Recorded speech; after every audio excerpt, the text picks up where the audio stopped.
नमस्कार दोस्तों। शिक्षा मनोविज्ञान और हमारे सामने है सेकंड ग्रेड भर्ती और उसके बाद होनी है रीट मेन एग्जाम दोस्तों।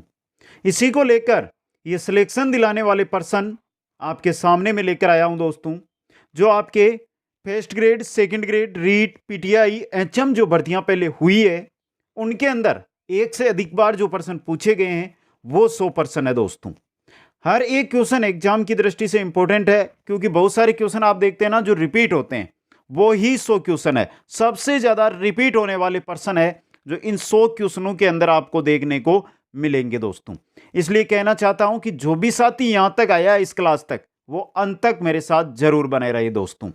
एक बार सभी साथी वीडियो को लाइक शेयर और जो नए साथी जुड़ रहे हैं वो चैनल को जरूर सब्सक्राइब कर लें। सुपरफास्ट तरीके से हम देखेंगे क्योंकि हमें शिक्षा मनोविज्ञान की तैयारी कर रखी है, हमें वो चीजें पढ़नी है जो एग्जामों में आती है दोस्तों। पहला क्वेश्चन आपकी स्क्रीन में, शिक्षा मनोविज्ञान अध्ययन करता है, शिक्षा मनोविज्ञान किनका अध्ययन करता है? मानव व्यवहार का शैक्षिक परिस्थितियों के अंदर, मानव व्यवहार का शैक्षिक परिस्थितियों में। अब देखिए ये क्वेश्चन है ना जो आपके सेकंड ग्रेड में आया हुआ है, इसके अलावा पीटीआई एग्जाम के अंदर second grade PTI second grade exam में आया हुआ है। अगला क्वेश्चन, निम्न में से कौन सा कथन शिक्षा मनोविज्ञान के अर्थ को सबसे अधिक सही ढंग से प्रकट करता है दोस्तों? तो सीधा ऑप्शन है वो मैं आपको सही है वो बताता जाऊंगा। साइंस के अंदर सेकंड ग्रेड एग्जाम के अंदर ये पूछा गया था दोस्तों और यहां पे रहेगा ये शिक्षा को मनोवैज्ञानिक आधार प्रदान करता है दोस्तों। ये शिक्षा मनोविज्ञान का जो अर्थ है उसको सबसे अधिक और सही ढंग से प्रकट कर रहा है दोस्तों। तो ऑप्शन 4 सही रहेगा। क्वेश्चन नंबर 3 है, शिक्षा मनोविज्ञान की प्रकृति वैज्ञानिक है। क्यों है? क्योंकि शिक्षा मनोविज्ञान की प्रकृति वैज्ञानिक है क्योंकि शैक्षिक वातावरण में अधिगमकर्ता के व्यवहार का वैज्ञानिक विधियों के माध्यम से अध्ययन किया जाता है दोस्तों। इस वजह से ऑप्शन 3 सही रहेगा। क्वेश्चन नंबर 4 देखिए, शिक्षा की प्रक्रिया में प्रेरणा का महत्व है। इस बात को ध्यान में रखकर अध्यापक को निम्न में से कौन सा कार्य नहीं करना चाहिए? शिक्षा की प्रक्रिया में प्रेरणा का महत्व है, इस बात को ध्यान में रखकर अध्यापक को कौन सा कार्य जो नहीं करना चाहिए? ये वाला, इनामों का प्रलोभन देकर बालकों में प्रतिद्वंदिता पैदा करने वाला। तो ऑप्शन यहां पे आपका जो सही रहने वाला है वो है 3 नंबर दोस्तों। क्वेश्चन नंबर 5 देखिए, शिक्षा के प्रति मनोविज्ञान का सबसे महत्वपूर्ण योगदान निम्न में से कौन सा है? शिक्षा के प्रति कौन सा है दोस्तों? उचित शिक्षण विधियों को अपनाने में सहायक होना दोस्तों। तो आपको 5 क्वेश्चन से ही अब तक पता चल गया होगा कि क्वेश्चन किस स्तर के हैं दोस्तों। सेकंड ग्रेड हो चाहे रीट हो, दोनों के लेवल के क्वेश्चन है और दोनों में ऐसे क्वेश्चन आते हैं दोस्तों।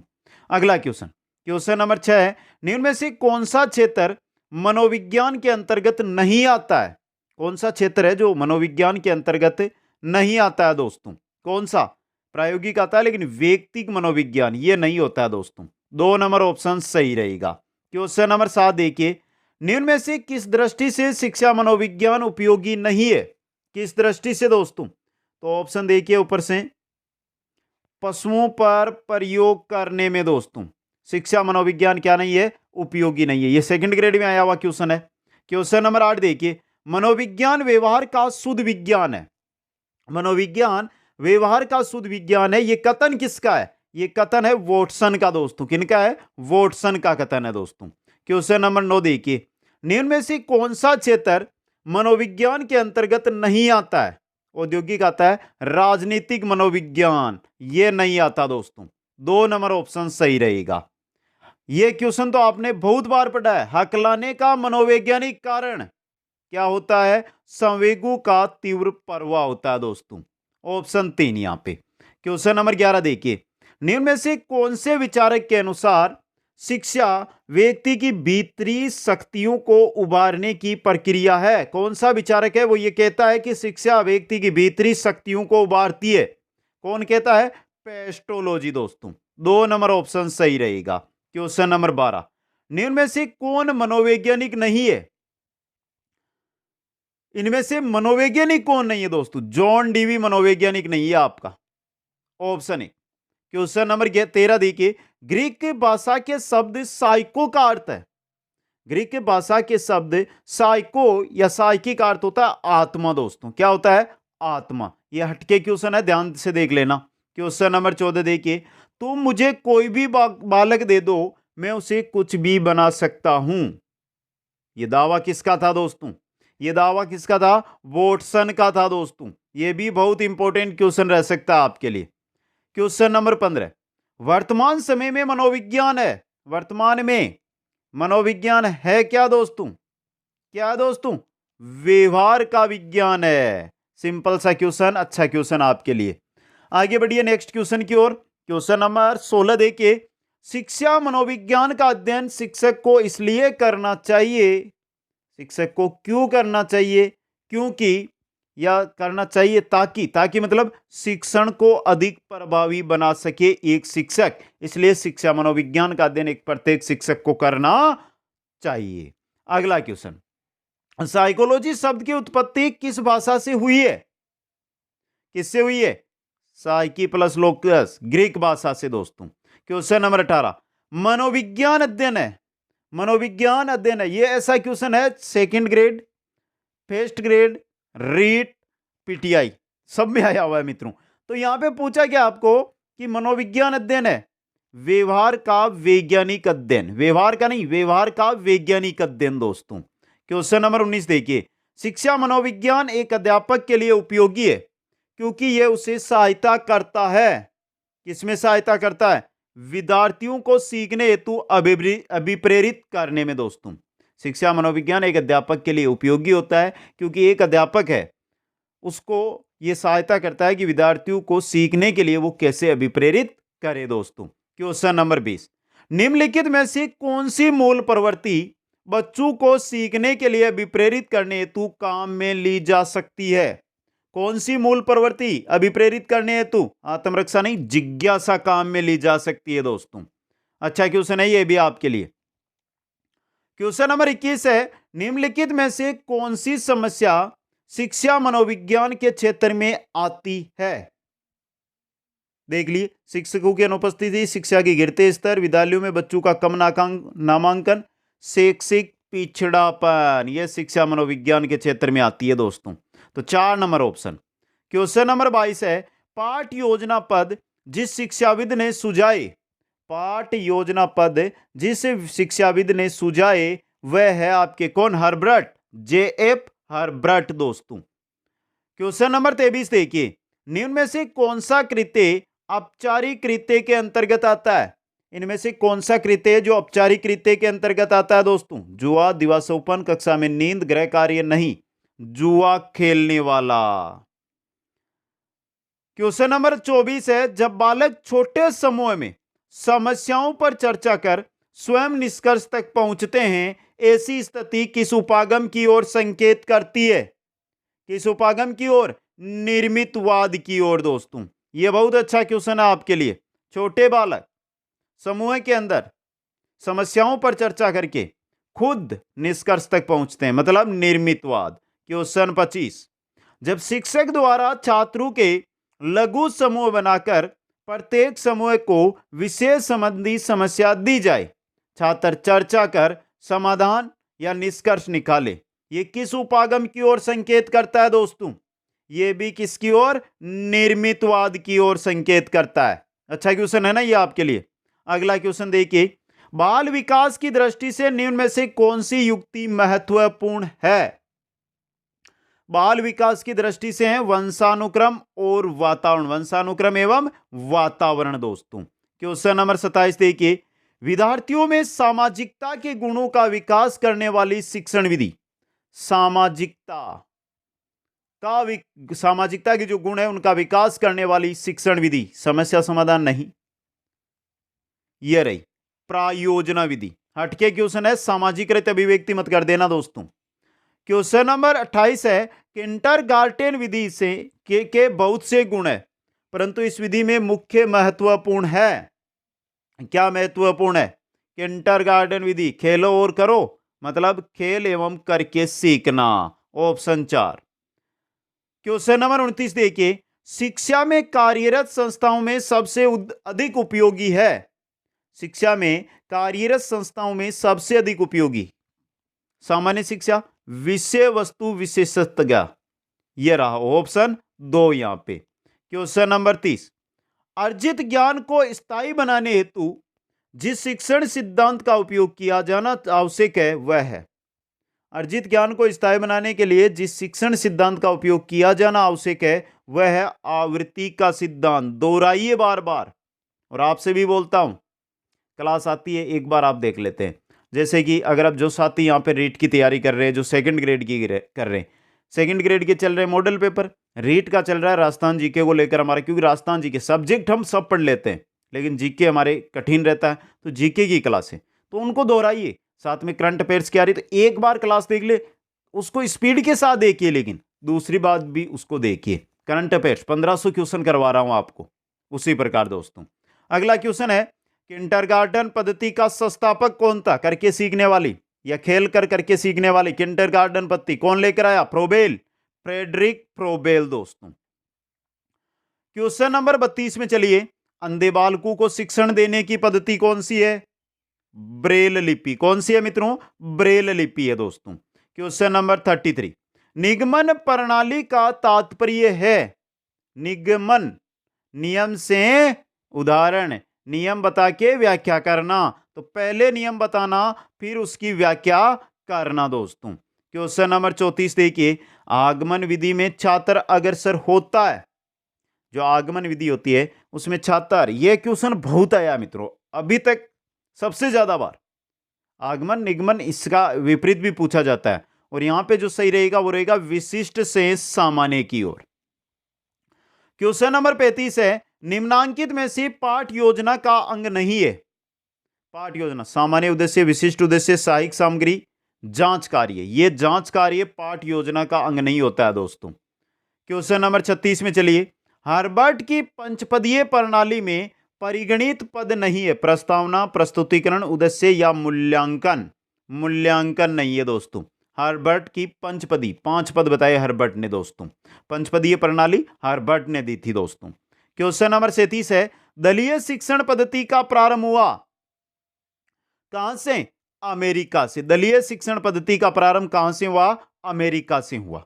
क्वेश्चन नंबर 38 है, सूक्ष्म शिक्षण का समय, सूक्ष्म जो शिक्षण होता है उसका समय। यह क्वेश्चन भी बहुत आया दोस्तों, रीट में भी आया था 2020-21 के अंदर, और इसका समय होता है 5 से 10 मिनट का, 5 से 10 मिनट का। क्वेश्चन नंबर 39, भारत के संविधान की विशेषताएं हैं।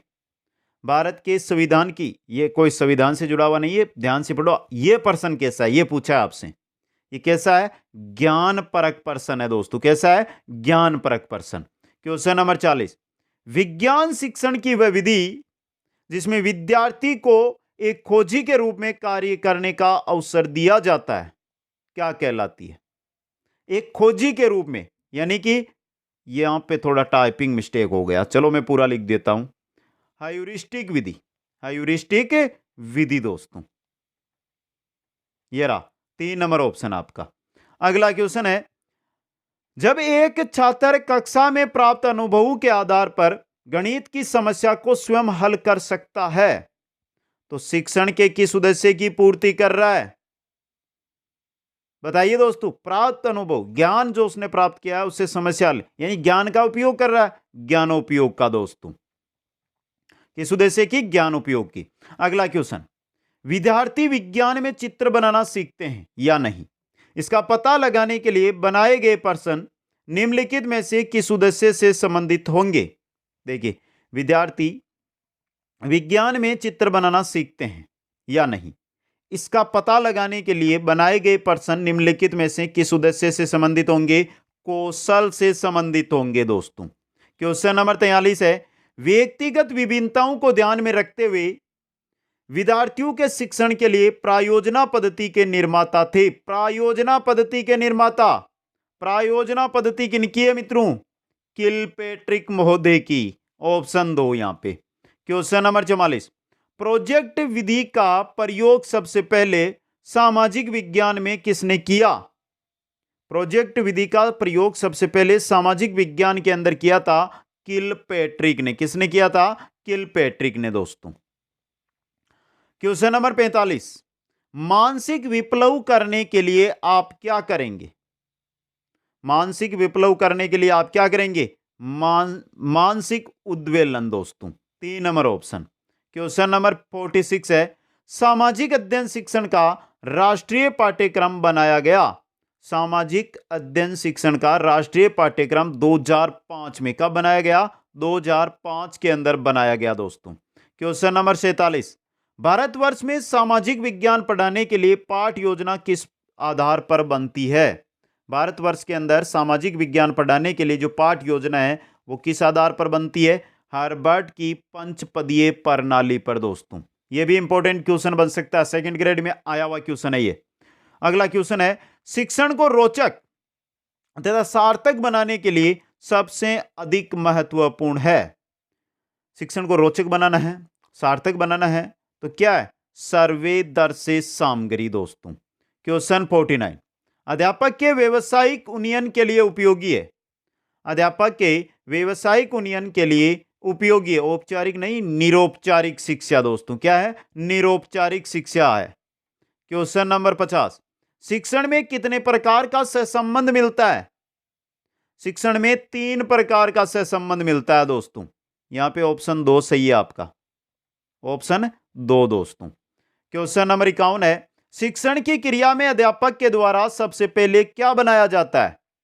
शिक्षण की क्रिया में अध्यापक के द्वारा सबसे पहले बनाई जाती है वार्षिक योजना। क्या बनाई जाती है? वार्षिक योजना बनाई जाती है दोस्तों। क्वेश्चन नंबर 52 देखिए, प्रस्तावना, प्रस्तुतिकरण, तुलना, संबंध, सामान्यीकरण, प्रयोग, ये सोपान है।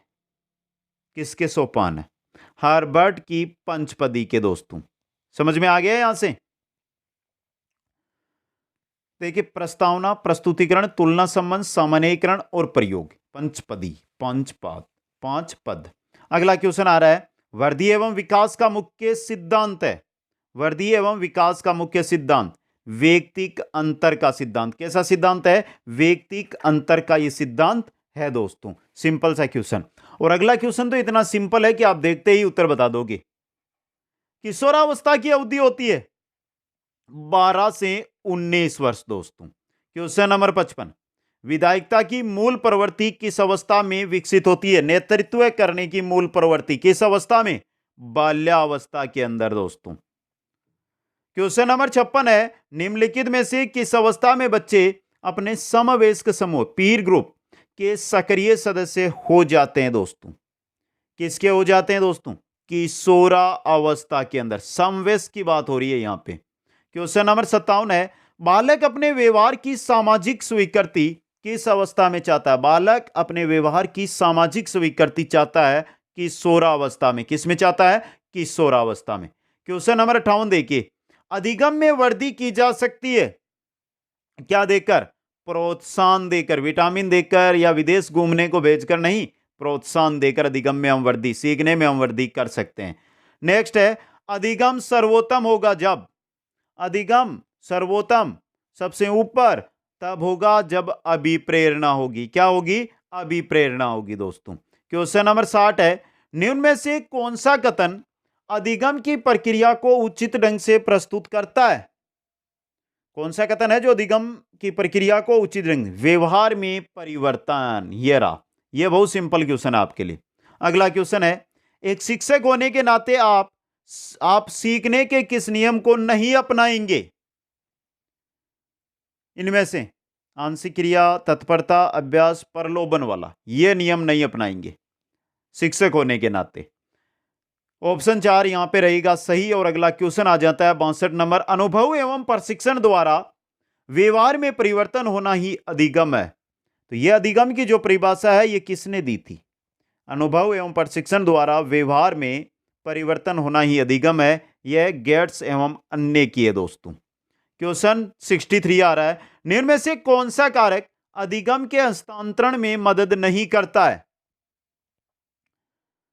अधिगम के हस्तांतरण में इनमें से थकान, यह मदद नहीं करती, थकान दोस्तों। क्वेश्चन 64, अधिगमकर्ता में बढ़ते हुए क्रोध को रोकने के लिए अध्यापक को करना चाहिए। अधिगम करता है, जो सीख रहा है उसमें क्रोध बढ़ रहा है, तो उस क्रोध को रोकने के लिए एक शिक्षक को क्या करना है? क्या करना है? उसको अधिक काम दे ताकि उसको क्रोध करने का समय ही ना मिले दोस्तों। एक अध्यापक को यह कार्य करना चाहिए। अगला क्वेश्चन है, जिस प्रक्रिया में व्यक्ति मानव कल्याण के लिए परस्पर निर्भर रहकर व्यवहार करना सीखता है, वह प्रक्रिया कौन सी है? मानव कल्याण कहां पर? समाज में, तो समाजीकरण दोस्तों, सामाजीकरण। क्वेश्चन नंबर 66, स्थानांतरण एक परिस्थिति में अर्जित ज्ञान, प्रशिक्षण और आदतों का किसी दूसरी परिस्थिति में स्थानांतरण किए जाने की चर्चा कौन करता है? स्थानांतरण करता है दोस्तों। प्रशिक्षण के स्थानांतरण के बारे में कथन संबंधित है। यह कथन किसका है? यह पूछा है। यह कथन है सोरेनसन का। किनका है? सोरेनसन का दोस्तों। क्वेश्चन 67, हल का सिद्धांत किस क्रिया से संबंधित है? हल का जो सिद्धांत है वो किस प्रक्रिया से संबंधित है दोस्तों? किससे जुड़ा हुआ है हल का सिद्धांत? सीखने की व्याख्या के सबलीकरण से। यह क्वेश्चन बहुत ही इंपॉर्टेंट, स्टार बना रहा हूं। अगला क्वेश्चन, सुल्तान नामक चिंपांजी पर परीक्षण करने वाले मनोवैज्ञानिक कौन थे? कौन थे? कोहलर थे दोस्तों। क्वेश्चन नंबर 69 है, समग्रता के सिद्धांत के प्रवर्तक है गेस्टाल्ट थ्योरी। समग्रता का सिद्धांत किसने दिया? कोहलर व कोपका ने। कोहलर व कोपका ने दोस्तों। क्वेश्चन 70, कोहलर ने अधिगम संबंधी प्रयोग किस पर किए? चिंपांजी पर। कोहलर ने अधिगम संबंधी प्रयोग चिंपांजी पर किए थे दोस्तों। ये भी क्वेश्चन बहुत आता है एग्जामों के अंदर। अगला क्वेश्चन, गेस्टाल्ट का अर्थ क्या होता है? गेस्टाल्ट पूर्णाकार, संपूर्णाकार यानी पूर्णाकार। 1 नंबर। क्वेश्चन नंबर 72 है, अधिगम के निम्न सिद्धांतों में से किसमें प्रतिक्रिया होने पर पुनर्बलन देने का सुझाव दिया गया है? प्रतिक्रिया होने पर पुनर्बलन का सुझाव, जब प्रतिक्रिया होगी तब पुनर्बलन। कौन सा सिद्धांत है? क्रिया प्रसूत सिद्धांत दोस्तों। अच्छा क्वेश्चन है ना ये भी। आगे बढ़ते हैं, क्वेश्चन आ रहा है 73, क्रिया प्रसूत अनुबंधन के सिद्धांत का शिक्षकों के लिए निम्नलिखित में से निहितार्थ है। क्रिया प्रसूत अनुबंधन की बात हो रही है। क्या है? उचित व्यवहार का पुनर्बलन किया जाए। जो अच्छा व्यवहार है उसका पुनर्बलन किया जाए। नेक्स्ट क्वेश्चन, अभिकर्मित अधिगम प्रक्रिया में व्यक्ति भिन्नताओं का ध्यान रखा जाता है। इसकी पुष्टि इस बात से होती है कि विद्यार्थी अपनी गति से सीखते हैं दोस्तों। यह भी थोड़ा सा हटके और अच्छा क्वेश्चन लगा मेरे को। आगे बढ़िए, क्वेश्चन नंबर 75 है, अधिगम अंतर्निष्ठ विधि शीर्षक दिया गया है। अधिगम अंतर्निष्ठ विधि शीर्षक किसके द्वारा? डेलार्स कमीशन के द्वारा। डेलार्स कमीशन के द्वारा। नेक्स्ट क्वेश्चन, अब तक हमारे ये मानिए 3/4 75% क्वेश्चन है इस क्लास के कंप्लीट हो चुके हैं। 25 क्वेश्चन इस क्वेश्चन के साथ बचते हैं, तो आराम से देख लेंगे। देखिए, शिक्षा शास्त्र पेडागोगी की अवधारणा निम्न में से किस कथन में प्रतिबिंबित नहीं रही है दोस्त? शिक्षण एवं अधिगम का वैज्ञानिक ज्ञान, शिक्षण एवं अधिगम की कला एवं विज्ञान, अमूर्तीकरण एवं सामान्यीकरण का ज्ञान, इसमें नहीं है दोस्तों। पेडागोगी की जो अवधारणा है वो ऑप्शन 3। अगला क्वेश्चन आ रहा है, अधिगम से संबंधित मनोविज्ञान की विचारधाराओं एवं उनके प्रतिपादकों के जोड़े यहां दिए गए। अंकित कीजिए कि कौन सा जोड़ा सही मिलान का नहीं है। व्यवहारवाद वाटसन गुथरी, फैकल्टी मनोविज्ञान वुल्फ व रीड, गेस्टाल्ट मनोविज्ञान थोरनडाई। कहां से आ गया? गेस्टाल्ट मनोविज्ञान में थोरनडाई गलत हो रहा है यहां पे, कोहलर कोपका हो गया यहां पे, तो ये रहा आपका, यह मिलान नहीं खा रहा। पुनर्बलन हल व स्किनर। क्वेश्चन 78 देखिए, नीचे अधिगम के सिद्धांतों और उनके प्रतिपादकों के जोड़े दिए गए हैं। अंकित कीजिए कि किस जोड़े का मिलान सही नहीं है दोस्तों। तो करिए दोस्तों। अनुकूलन अनुक्रिया वुल्फ एवं रीड, पहला का पहला ही गलत हो गया आपका। अंतर्दृष्टि का सिद्धांत वर्दिमर कोहलर, उद्दीपन अनुक्रिया थोरनडाई कन्ने, पुनर्बलन इस सिद्धांत हल व स्किनर। तो ये तो 3 सही है लेकिन पहला गलत है, ऑप्शन 1। क्वेश्चन 79 है, निम्न में से कौन से प्रेरकों का वर्गीकरण गेरेट द्वारा किया गया? गेरेट ने कौन से प्रेरक बताए दोस्तों? गेरेट ने बताए थे सामाजिक, मनोवैज्ञानिक और दैहिक, ये बताए थे ना। तो ये किस में दिए गए हैं? ये रहे, दैहिक, मनोवैज्ञानिक और सामाजिक, ऑप्शन 4। क्वेश्चन 80, प्रेरकों का वर्गीकरण अनेक विद्वानों ने किया, मेस्लो द्वारा किया गया वर्गीकरण सही ढंग से निम्न में से किस विकल्प में दिया गया? तो आपके बात करें मेस्लो की, मेस्लो ने कौन कौन से प्रेरक बताए? 2 प्रेरक बताए थे और वो थे जन्मजात व अर्जित, जन्मजात एवं अर्जित दोस्तों। क्वेश्चन 81, शिक्षा की प्रक्रिया में प्रेरणा का महत्व है, इस बात को ध्यान में रखें तो अध्यापक को निम्न में से कौन सा कार्य नहीं करना चाहिए? यह क्वेश्चन हमारा दूसरा क्वेश्चन था, उससे मिलता जुलता क्वेश्चन है। इनामों का प्रलोभन देकर बालकों में प्रतिद्वंदिता पैदा करना, यह कार्य एक अध्यापक को नहीं करना चाहिए। अगला क्वेश्चन, अभिप्रेरणा के संदर्भ में भूख क्या है? अभिप्रेरणा के संदर्भ में भूख क्या है दोस्तों? भूख क्या होती है? आवश्यकता होती है, अंतर्नोद होती है, प्रेरणा होती है, उद्देश्य। बात अभिप्रेरणा की हो रही है तो क्या होगी? अंतर्नोद होगी दोस्तों। क्वेश्चन 83 आ रहा है, निम्न में से कौन सा तत्व है अभिप्रेरणा से संबंधित नहीं है? इनमें से कौन सा तत्व है जो अभिप्रेरणा से संबंधित नहीं है? मूल प्रवृत्ति, प्रेरणा, अंतर्नोद, आवश्यकता। मूल प्रवृत्ति दोस्तों अभिप्रेरणा से संबंधित नहीं होती है। अगला क्वेश्चन है, अभिप्रेरणा के संदर्भ में प्यास क्या है? आवश्यकता, प्रवाहिता, अंतर्नोद है दोस्तों। क्या है? अंतर्नोद। क्वेश्चन 85 है, अधिगम तक पहुंचाने के राजमार्ग को कहते हैं, अधिगम तक पहुंचाने वाला राजमार्ग अभिप्रेरणा। क्या है दोस्तों? अभिप्रेरणा, प्रेरणा है ये। क्वेश्चन नंबर 86 है, स्नेह प्राप्त करने की इच्छा अभिप्रेरणा के संदर्भ में क्या है? स्नेह प्राप्त करने की जो इच्छा है यह अभिप्रेरणा के संदर्भ में है क्या? क्या है? स्वाभाविक अभिप्रेरक। क्या है ये? स्वाभाविक अभिप्रेरक है दोस्तों। क्वेश्चन 87, क्रिया को आरंभ करने, जारी रखने तथा नियंत्रित रखने की प्रक्रिया क्या कहलाती है? क्या कहलाती है? या प्रक्रिया है? क्या है ये? अभिप्रेरणा है दोस्तों। क्या है? अभिप्रेरणा। क्वेश्चन 88 देखिए, निम्नलिखित में से अधिगम को अभिप्रेरित करने का कौन सा तरीका कम से कम काम में लाना चाहिए दोस्तों? पहला देखिए, नगद पुरस्कार। क्या ये काम में लेना चाहिए? किसी को सीखने के लिए हम अभिप्रेरित कर रहे हैं तो उसको पुरस्कार देना चाहिए, नगद पुरस्कार नहीं। पहला ही है जो बहुत कम काम में लेना चाहिए, मिलजुल कर काम करने की प्रवृत्ति हो, प्रस्तुति को रोचक बनाना हो, शिक्षण को बच्चे के अनुभवों से जोड़ना हो, ये काम में लीजिए। क्वेश्चन 89, मैंने एक बच्चे को एक अवधारणा समझाने का प्रयास किया पर वह इसे नहीं समझ पाया, परंतु कुछ वर्षों बाद जब मैंने उसी बच्चे को इस अवधारणा को समझाने का प्रयास किया तो बच्चा तुरंत समझ गया। ऐसा होने का कारण क्या है? बच्चा परिपक्व हुआ है, कुछ समय बाद बड़ा हुआ है, परिपक्व हुआ है, तो परिपक्वता दोस्तों। 3 नंबर ऑप्शन। क्वेश्चन 90, बुद्धि के बहुकारक सिद्धांत के प्रतिपादक है मैकडूगल, टर्मेन, थोरनडाइक या बट? बुद्धि के बहुकारक सिद्धांत का प्रतिपादन किया था किसने? थोरनडाइक ने। किसने किया था? थोरनडाइक ने दोस्तों। अगले क्वेश्चन में बढ़िए, थोरनडाइक का बुद्धि संबंधी सिद्धांत अभी अभी देखा है, कौन सा है? बहुतत्व बहुकारक सिद्धांत, ये रहा।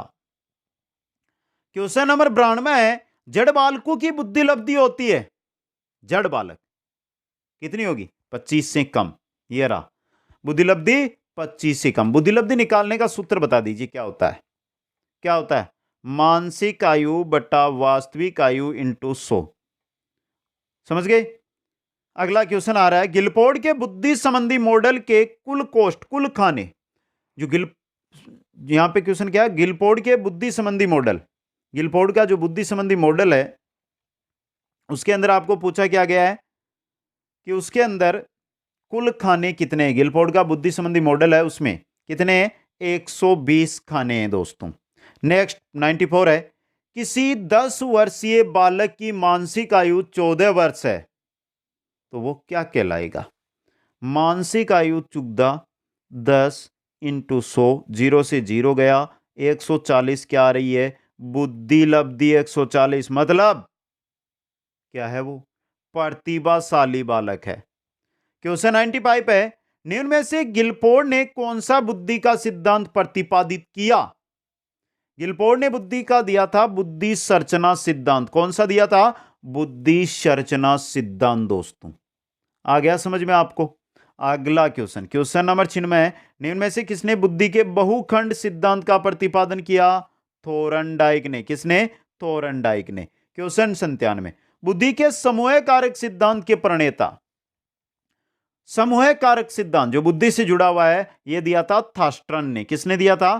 थर्स्टन ने। दोस्तों नेक्स्ट, एक 12 वर्षीय बालक की मानसिक आयु 10 वर्ष है, वह किस श्रेणी में आएगा? 12 वर्ष का बालक, आयु 10 वर्ष, किस श्रेणी में आएगा? बता दीजिए दोस्तों। सिंपल सा है, 80 के आसपास आ रहा है, तो बता दीजिए बुद्धि लब्धि किस में आएगा? मंद बुद्धि के अंदर आएगा ये। आगे बढ़िए, नेक्स्ट क्वेश्चन है, गिलफोर्ड के बुद्धि संबंधी मॉडल में निम्न में से कौन सा आयाम नहीं है? गिलफोर्ड का बुद्धि संबंधी मॉडल है, उसमें विषय वस्तु है, संक्रिया, उत्पाद, 3 है ना उसमें मॉडल। पहली विषय वस्तु, दूसरी संक्रिया, तीसरी है उत्पादन। ये अंतर वस्तु नहीं है आपकी, तो 3 नंबर ऑप्शन। क्वेश्चन नंबर 100, निम्न में से किसका निश्चय केवल आनुवांशिकता के आधार पर होता है? बुद्धि, लिंग, व्यक्तित्व या ऊंचाई? किसका निश्चय आनुवांशिकता के आधार पर होता है? बुद्धि का, लिंग का, व्यक्तित्व का या ऊंचाई का? सेकंड ग्रेड 2010 में आया था ये क्वेश्चन और सही माना था बुद्धि। उसके बाद एक बार रीट आर्टेट में आया, वहां पे मान लिया लिंग, लेकिन बुद्धि आपको यहां पे याद रखना है दोस्तों। शिक्षा मनोविज्ञान में बुद्धि ही हमारे सही होगी। ये 100 क्वेश्चन थे, आपके कंप्लीट हो चुके हैं। जिन साथियों ने लाइक नहीं किया, शेयर नहीं किया, आपसे मेरा निवेदन है कि लाइक और शेयर जरूर कर दें। आपका एक लाइक हमारा मनोबल बहुत बढ़ाता है दोस्तों। क्लास कैसी लगी कमेंट करके बता दें जल्दी से। और क्वेश्चन है शायद आपको पसंद आए ही होंगे, मेरी आशा है, क्योंकि टॉप इंपॉर्टेंट जो क्वेश्चन है मेरे को जो मिले वो लेकर आया था। वीडियो को लाइक, शेयर और जो नए साथी जुड़े हैं वो चैनल को सब्सक्राइब करें। आप सभी को बहुत बहुत धन्यवाद। जय हिंद, जय भारत।